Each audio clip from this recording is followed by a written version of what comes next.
Hello दोस्तों, एक बार फिर से स्वागत है आपका हमारे यूट्यूब चैनल फोटोग्राफी लवर्स में। तो दोस्तों, आज हम कंटिन्यू करने वाले हैं जो अपनी Z7 कैमरे की सीरीज चल रही थी उसको। और इसमें अपन ने पहले इसके जो मूवी शूटिंग मेन्यू और फोटो शूटिंग मेन्यू और साथ में प्लेबैक मेन्यू की बात कर ली थी, लेकिन आज के वीडियो में अपन बात करने वाले हैं इसके जो कस्टम सेटिंग मेन्यू है इसके बारे में। तो ये थोड़ा सा बड़ा मेन्यू है, इसमें ज़्यादा ऑप्शन देखने को मिलते हैं। इसमें हम कस्टमाइजेशन कर सकते हैं, अपने जो ऑटो फोकस है, मीटरिंग वगैरह है, टाइमर वगैरह, इन सभी को अपन कस्टमाइज कर सकते हैं। इसलिए ये थोड़ा सा बड़ा मेन्यू है और इसमें थोड़े से ऑप्शन अपने को ज्यादा देखने को मिलते हैं। तो इसमें हो सकता है थोड़ा सा ज्यादा टाइम लग जाए और अपनी जो वीडियो है उसकी लेंथ बड़ी हो जाए, या फिर इसको हम 2 पार्ट में भी कर सकते हैं। तो चलिए दोस्तों, शुरू करते हैं अपना आज का वीडियो। दोस्तों, ये सेटिंग्स आप अपने Z5 और Z6 में भी अप्लाई कर सकते हो, लेकिन कुछ ऑप्शंस आपको कम देखने को मिलेंगे उन कैमरों में और इसमें कुछ ऑप्शंस ज्यादा देखने को मिलेंगे, लेकिन लगभग ऑप्शंस आपको सभी कैमरों में सेम से देखने को मिलते हैं Z सीरीज के में। तो आप उनमें भी ये सेटिंग्स अप्लाई कर सकते हो। तो चलिए शुरू करते हैं आज का वीडियो। तो दोस्तों,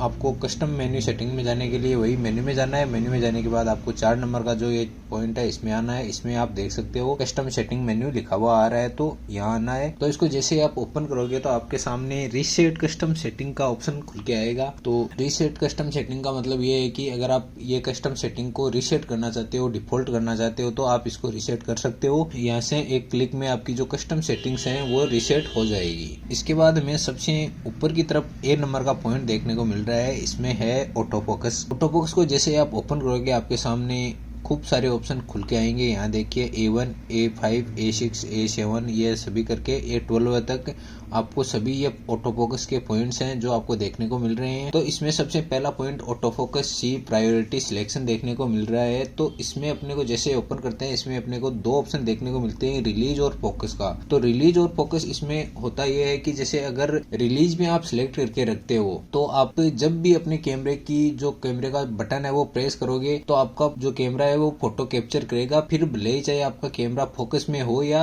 आउट हो, मतलब फोटो आउट हो या फोकस में हो, आपका कैमरा फोटो को क्लिक कर देगा। वहीं अगर आप फोकस में सिलेक्ट करके रखते हो तो जो आपका कैमरा है वो फोकस को प्रायोरिटी देता है। और जैसे मान लीजिए अगर आपकी फोटो आउट है तो कैमरा फोटो को कैप्चर नहीं करेगा। आपकी जो सब्जेक्ट है वो फोकस में आने के बाद ही कैमरा फोटो को कैप्चर करेगा। तो इसमें यह होता है कि जैसे अगर आप फोकस आउट की फोटो भी क्लिक करना चाहते हो या फिर आपको मतलब बटन को प्रायोरिटी देना चाहते हो तो आप रिलीज पे सिलेक्ट कर सकते हो। और अगर आप फोकस को प्रायोरिटी देना चाहते हो, जैसे मान लीजिए अगर आपका कैमरा मतलब सब्जेक्ट फोकस में हो, कैमरा फोकस में हो, तब भी आप फोटो कैप्चर करना चाहते हो तो आप इसको फोकस पे सिलेक्ट कर सकते हो। अदरवाइज आप बटन को प्रायोरिटी देना चाहते हो तो आप रिलीज पे सिलेक्ट करके रख सकते हो। इसके बाद हमें ऑप्शन देखने को मिलता है AFS प्रायोरिटी सिलेक्शन का। तो वही इसमें भी सेम सिलेक्शन अपने को देखने को मिलते हैं फोकस और रिलीज का। तो इसमें आप फोकस या रिलीज अपनी रिक्वायरमेंट के अकॉर्डिंग चूज कर सकते हो। वही है कि जैसे अगर आप फोकस को प्रायोरिटी देना चाहते हो तो फोकस पे सिलेक्ट कर लो, अगर बटन को प्रायोरिटी देना चाहते हो तो जो रिलीज पे सिलेक्ट कर लो। इसके बाद हमें ऑप्शन देखने को मिलता है focus tracking with lock on. तो इसमें हमें जो फोकस ट्रैकिंग का ऑप्शन देखने को मिलता है, जैसे वीडियोग्राफी करते हैं तो हम किसी सब्जेक्ट को फोकस लॉक करके रखना चाहते हैं तो उसके लिए ये काम आता है। तो जैसे मान लीजिए अपना कोई सब्जेक्ट है और वो मूवमेंट कर रहा है और उसके सामने कोई दूसरा सब्जेक्ट आ गया, तो अपन जो फोकस शिफ्ट है उस सब्जेक्ट से दूसरे सब्जेक्ट में वो कितनी देर में रखना चाहते हैं, यहाँ पे अपन देख के क्विक कर देते हैं। तो तुरंत से अगर कोई बीच में कोई दूसरा सब्जेक्ट आया, जैसे मान लीजिए एक आदमी चल रहा है, एक पर्सन चल रहा है, तो उसके बीच में अगर कोई दूसरा पर्सन आ गया तो अभी अपन ने क्विक पे सिलेक्ट कर रखा है तो अपना जो फोकस है वो एकदम से उस दूसरे व्यक्ति पे सिलेक्ट हो जाएगा, मतलब शिफ्ट हो जाएगा। तो इस तरह से आप इसको यूज कर सकते हो। इसको आप मीडियम पे सिलेक्ट करके रखो जिससे आपकी जो मतलब ज्यादा डिले भी ना देखने को मिले फोकस में और ज्यादा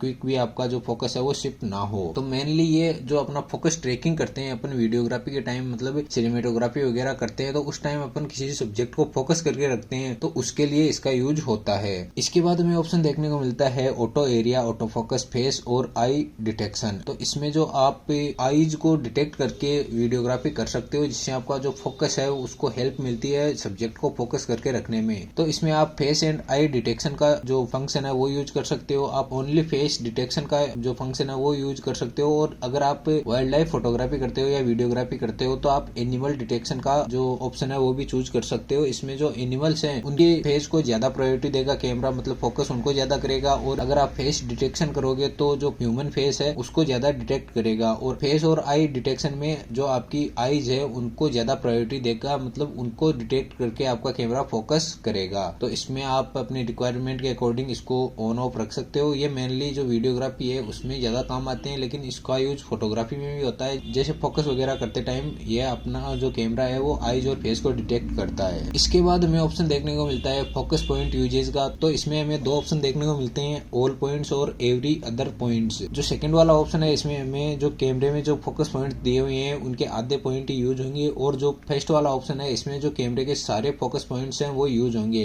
तो इसमें हमें जो अपने फोकस पॉइंट्स हैं उनको ऑल पे सिलेक्ट करके रखना है, जिससे जो आपके कैमरे के सारे फोकस पॉइंट्स हैं वो काम में आएंगे और आपका जो कैमरा है वो फोकस अच्छे से करेगा, मतलब जो फोकस का फंक्शन है वो अच्छे से हो पाएगा। इसके बाद हमें ऑप्शन देखने को मिलता है स्टोर पॉइंट बाय ओरिएंटेशन। तो इसमें होता ये है कि जैसे मान लीजिए अपन जो अपना कैमरा है उसको हॉरिजॉन्टल करके फोटो लेते हैं, तो जो अपना कैमरे के जो फोकस पॉइंट्स हैं वो चेंज नहीं होंगे, वो जैसे हैं वैसे के वैसे रहेंगे। अदरवाइज अगर इसको अपन ऑफ करके रखते हैं तो अपना जो कैमरा है वो अगर हॉरिजॉन्टल अपन फोटो लेते हैं, मतलब इसको खड़ा करके जैसे इस तरह से फोटो लेते हैं, तो जो अपने फोकस पॉइंट्स हैं उनकी भी जो कंडीशन है वो हॉरिजॉन्टल हो जाएगी, और जो अपने फोकस पॉइंट की जो मतलब लोकेशन है वो भी अपने कैमरे के अकॉर्डिंग चेंज होती रहती है।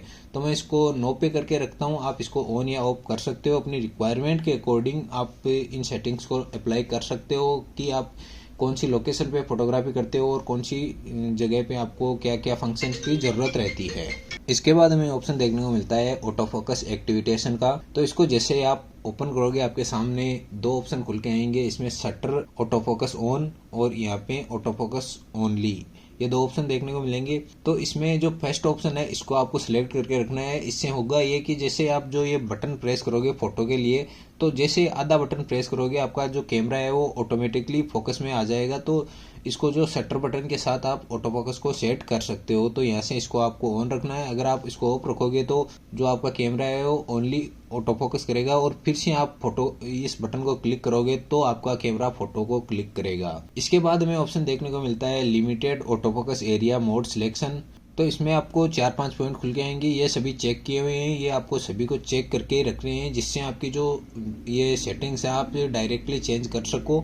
इसके बाद हमें ऑप्शन देखने को मिलता है फोकस पॉइंट रैप अराउंड। अगर आप फोकस पॉइंट्स को मतलब बंडल करके रखना चाहते हो तो इसको आप यूज कर सकते हो, अदरवाइज वेडिंग फोटोग्राफी में इनका यूज होता नहीं है, तो इसको आपको नो रैप पे करके रखना है, तो इसको आपको चेंज करने की जरूरत है नहीं। इसके बाद हमें ऑप्शन देखने को मिलता है फोकस पॉइंट ऑप्शन का। तो इसमें अपने को focus points manual focus mode यहाँ से ऑन करके रखना है, और यहाँ पे आपको dynamic area auto focus assistant है इसको भी ऑन करके रखना है, जिससे जो आपका ऑटो फोकस का एरिया है वो काफी बढ़ जाएगा। और साथ में आपका जो मैनुअल फोकस मोड रखोगे तो आपके जो इस बटन को प्रेस करोगे फोटोग्राफी करते टाइम, तो उस टाइम आपका कैमरा फोकस ले लेगा, ऑटोमेटिकली डिटेक्ट कर लेगा।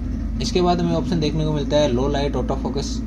तो इसमें होगा ये कि अगर आप फोटोग्राफी कर रहे हो और लाइट बहुत कम है, तो यहाँ से आप लो लाइट ऑटो फोकस को यूज करके वहाँ से फोटोग्राफी कर सकते हो। अदरवाइज लाइट प्रॉपर है तो आपका कैमरा ऑटोमेटिकली ऑटो फोकस कर लेगा। अदरवाइज लाइट की डेफिशिएंसी है, मतलब लाइट बहुत कम है, तो उस टाइम आपको लो लाइट ऑटो फोकस को ऑन कर लेना है, जिससे आपका जो फोकस है वो आउट होने की संभावना कम हो जाएगी और आपको फोटोग्राफी बढ़िया होगी।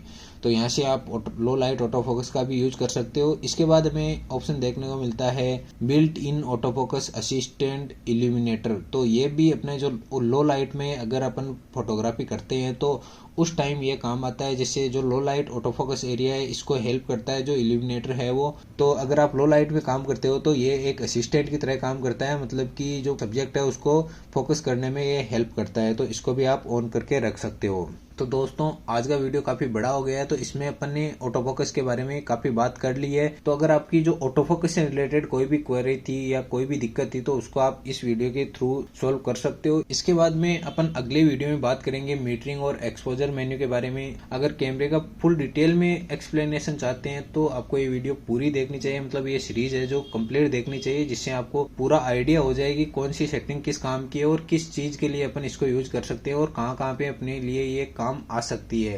तो दोस्तों मिलते हैं अगले वीडियो में मीटरिंग और एक्सपोजर मेन्यू की सेटिंग को लेकर। तब तक के लिए नमस्कार, टाटा, बाय बाय।